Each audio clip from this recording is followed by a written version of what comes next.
Hey everybody, this is Steve Miller, better known as Kelly's dad and marketing gunslinger. Welcome back to another commentary on Uncopyable, being uncopyable. You know, whether you're watching this on video or you're listening to this on C-Suite Radio Podcast Network, welcome. Glad you're here. Couple of quick shout outs. Number one, I want to give a shout out to our buddy Shane Zeppelin, who has been a BFF of ours for many, many years. And recently, I was on the road last week to Indianapolis. I came back and found this box of goodies that included an orange Towmaster trailer hat. That's who Shane is with, that I will wear in a future episode. I don't have it down here with me right now, Shane. But he also, look at this, he also found some moose munch, some moose bait, right? And it's orange flavored moose bait. Can't get any better than that. Thanks, Shane, for sending that along. It's all gone, so I have to find some more. And my second shout out is to the people who were there with me in Indianapolis in my program for the Work Truck Show last week, my Uncopyable program. Thank you for joining me last week. I hope that it was very helpful for you, and thank you to everybody who stood in line and got their book signed. Everybody who came got a copy of my book, Uncopyable, How to Create an Unfair Advantage Over Your Competition. Get it on Amazon today. Quick plug. One of the things that came up in an outside discussion that I had with people at Indianapolis last week was this concept of separating yourself from the competition through customer service. So quickly, a quick refresher from the book that in the past, companies typically competed with each other based on three different components of business. And the first component was the product that you deliver, the deliverable, whether it's a service that you're delivering or a physical product itself. And historically, companies would try to create a unique type of product, unique type of deliverable or service that others could not copy at the time. They could not manufacture at the time. They could not create at the time.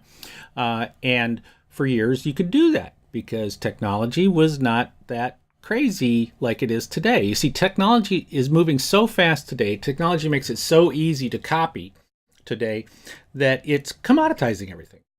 We've talked about it before. It's in my book. The second part was, the second component is service. Like I said, we were talking about customer service because I guarantee you that the vast majority of you who are watching this, but you specifically who are watching this, if I go to your website, I will probably find on there somewhere the phrase, "We provide best customer service." It's typically combined with something along the lines of, "We have the highest quality products with the best customer service." And you know what? All your competition is saying the exact same thing. Now, here's the problem with that, is that highest quality products, quality is no longer a differentiator. It's the ante to be in the game, almost regardless of what you charge. Regardless of what you charge, unless you're at one or the other far end of the spectrum.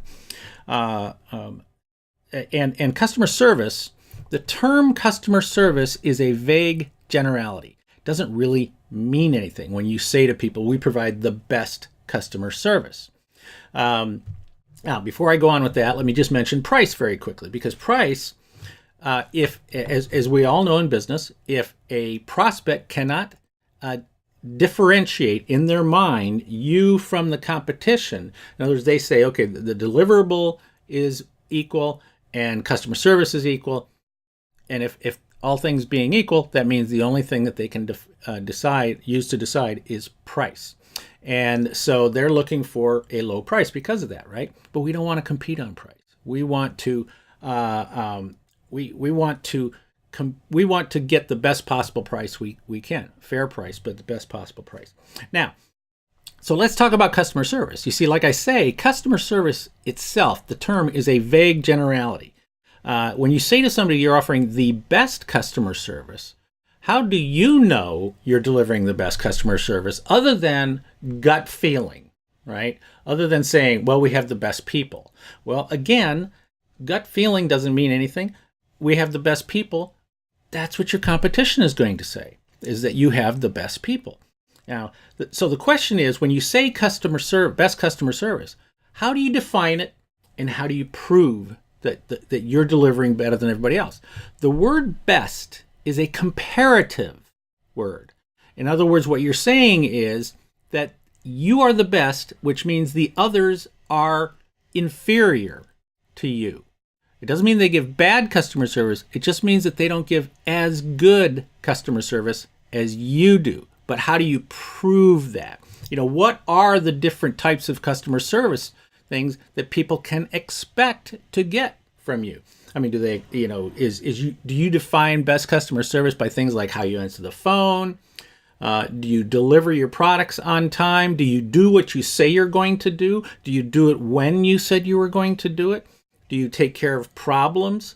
Do you solve problems better than everybody else? Do you handle, not just solve the problems, do you handle the problem better than everybody else? Do you handle it in a more professional, more personal way? Are you completely reliable? Are you 100%? Are you completely responsive, very, very quick to respond to any type of issues or problems or questions that people have? Are you accessible?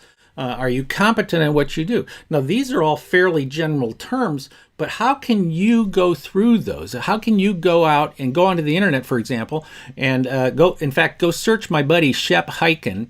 Here, I'm gonna put up a link to his website right here. He is, in my opinion, the top customer service guy in the world. And you can go get definitions of what customer service entails, and then go say to yourself, okay, how do we deliver these better than everybody else? Because if you can deliver it better than everybody else, then you can call yourself the best. But you have to define it. And there are three things you've got to pay attention to when you come to the service definition or the service discussion. And that is the different types of service that people have an expectation for. See, people have the first one is their expected service that they want from you. And so you take a look at all these different components of customer service, and you have to realize that there is a minimum level that they expect you to match and to meet.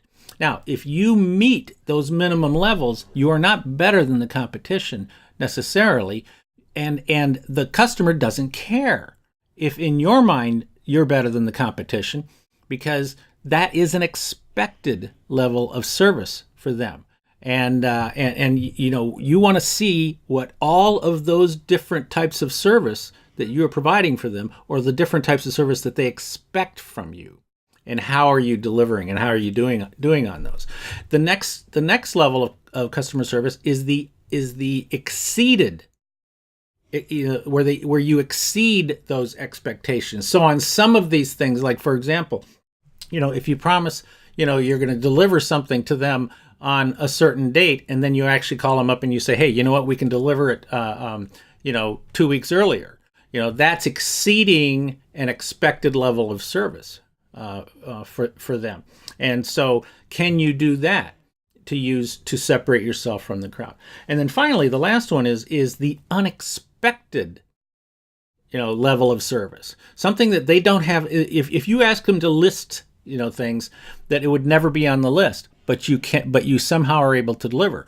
I often talk about the salesperson at Nordstrom, who my wife tried to buy an outfit for my daughter, or she bought an outfit for our daughter, but it was missing a belt. And so the salesperson said, well, I'll go contact the other stores and I'll get back to you when I find the belt. Instead, the very next day, the salesperson called my wife and said, I'm at Macy's. It's my day off. I was out walking downtown, and I walked by Macy's, and I thought, well, gee, I wonder if they have that same outfit. So she went in. Sure enough, they had the same outfit, and the belt was with it. So she had it put on hold for my wife, and she calls my wife, and she said, I've canceled our order that you had with us because they've got it for you right now. Go pick it up. See, that's an unexpected level of service. My wife would never in a million years have thought that this woman would go out on her day off and go to a competitor's store and find the same outfit for her and take care of her and give up that sale. So you see, that's an unexpected level of service. Almost that wow service that we always talk about. So the thing is that if you're going to use customer service, so you're going to say that you have the best customer service, make sure that you are defining it for them. Make sure you're telling them what is the definition and how are you going to define it as being that what you deliver is defined as the best. I still remember back when I had my last real job. I was vice president of international sales and marketing for an international toy company. And I was having a meeting with one of the VPs of Toys R Us, who was the big gun back then. And we were talking about my sales rep who worked with them directly. And he smiled and he said to me, he says, you know what? He says, I got to tell you about your sales rep. He is so good. I can't tell if he works for you or if he works for me. That to me was the best customer service possible. And the Toys R Us guy agreed with it. This is Steve Miller, better known as Kelly's dad and marketing gunslinger. If you're looking for other ideas on how to separate yourself from the crowd, from the competition, go get my book. Go to this link down below, uncopyablethebook.com. The reason why I'm sending you there, you're still going to end up buying it on Amazon, but I'm sending you there because if you go to that page, you can get some great bonuses after you purchase my book. So go get it right now, and I will be back again next week with another uncopyable rambling and business right here on the C-Suite Radio Network. Thanks again for watching, and always remember, be uncopyable.